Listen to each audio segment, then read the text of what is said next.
love books about sisters. I've been on such a fantasy kick, and I also was obsessed with The Parent Trap when I was little. Just the idea of twins being separated at birth only to find each other later on. It's like the ultimate analysis of, is it nature or is it nurture? So of course I was gonna have a blast reading Twin Crowns by Catherine Doyle and Catherine Weber.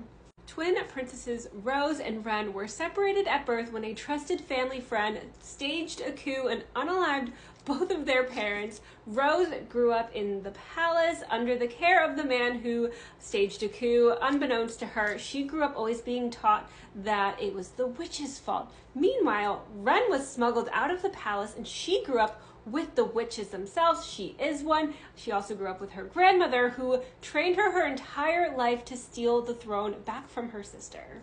Wren, along with her guy bestie Shen Lo, make the switch happen. Wren takes Rose's place, and Shen Lo takes Rose back to where the witches live. Now, Rose and Shen Lo's dynamic was just so fun. There was so much tension, a lot of really funny moments. I loved the development between their characters. I also really loved the pacing of Rose's development. I was a little bit worried that she might have realizations too quickly, but they unfolded at such a natural pace.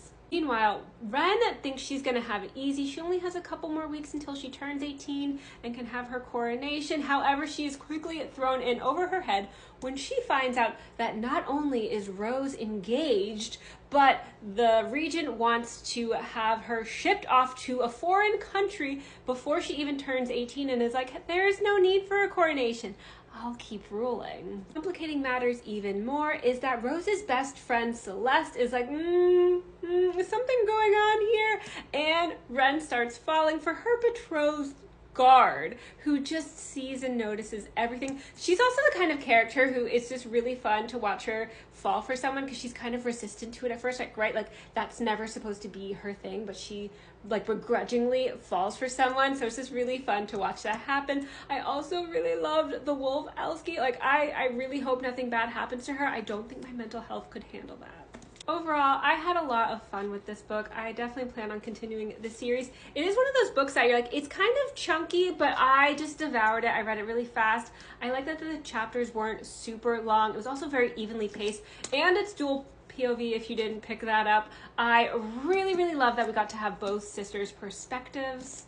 Also, I just wanted to take a moment to appreciate this cover, because it is just absolutely beautiful, and I love the way that you could obviously tell that they're identical, but they clearly have their own quirks about them, and you know who's who, right, from looking at this cover.